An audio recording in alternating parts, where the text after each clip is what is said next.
Hi hello friends, welcome back to media talks. நான் உங்கள் மௌனிகா. எல்லாரும் கேட்குற கேள்வி, ஸோ விஜய் அரெஸ்ட் பண்ணுவாங்களா அப்படின்னு கேட்குறீங்க. ஸோ விஜய் அரெஸ்ட் பண்ணுவாங்களா அப்படின்னா அவங்களுக்கு அரெஸ்ட் பண்ணுறதுக்கு எந்த ஒரு நியாயமான காரணமுமே இல்லை. பட் நம்மளோட ஃபாலோவர் ஒருத்தவங்க வந்து கமெண்ட் பண்ணியிருந்தாங்க. அப்போ தான் எனக்கும் இந்த மாதிரி நடக்க கூட பாசிபிள் இருக்குது. ஏன்னா உண்மையான காரணம் சொல்லி அரெஸ்ட் பண்ணுங்கிற அவசியம் கிடையாது.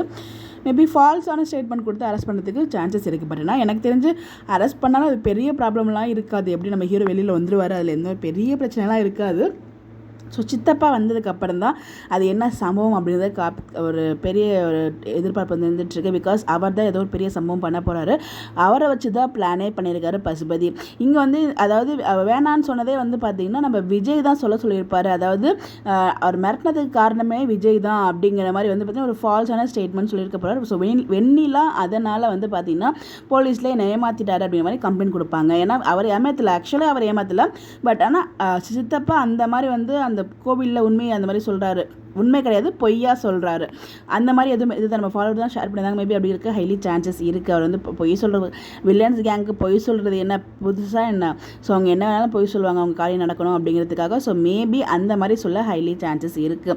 ஸோ நான் வந்து மிரட்டினதுக்கு முக்கியமான காரணமே வந்து பார்த்திங்கன்னா விஜய் தான் என்ன மிரட்ட சொன்னார் அப்படிங்கிற மாதிரி ஏதாச்சும் ஒன்று சொல்லிட்டாருன்னா அவ்வளோதான். ஸோ வந்து வெளியில் வந்து பார்த்திங்கன்னா விஜய் மேலே கம்ப்ளைண்ட் கொடுக்க ஹைலி சான்சஸ் இருக்குது. அப்படி நடந்தால் இப்படி தான் நடக்கும். இப்படி நடந்தாலும் நம்ம பெருசாலாம் கவலைப்பட தேவையில்லை. ஏன்னா நம்ம காவேரி விஜய் மேலே வந்து பார்த்தீங்கன்னா முழு நம்பிக்கை வச்சுருக்காங்க. ஸோ அந்த நம்பிக்கையில் ஒரு பர்சன் கூட குறையவே குறையாது எப்போயுமே.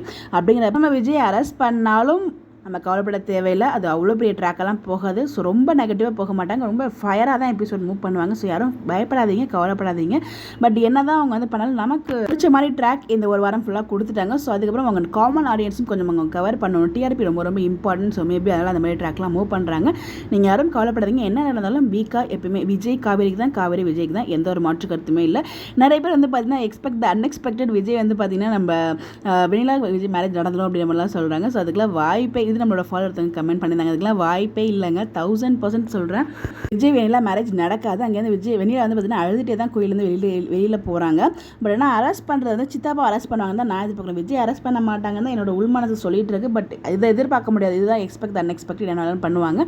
பட் மேரேஜ்ங்கிறது கண்டிப்பாக நடக்காது. நீங்கள் யாரும் பயப்பட வேணாம். என்ஜாய் த கரண்ட்டாக போயிட்டு இருக்க அந்த ஒரு ஹாப்பி மொமெண்ட்ஸை என்ஜாய் பண்ணுங்கள். அப்கமிங் வரதை நம்ம அப்போ ஃபேஸ் பண்ணிக்கலாம். இதை பற்றி உங்களோட பாயிண்ட் ஆஃப் வியூ என்னன்னு சொல்லி மறக்காமல் கமெண்ட்டில் ஷேர் பண்ணுங்கள். இந்த மாதிரி அப்படி தெரிஞ்சுக்க நம்மளோட சேனலை ஃபாலோ பண்ணிக்கோங்க. Bye bye.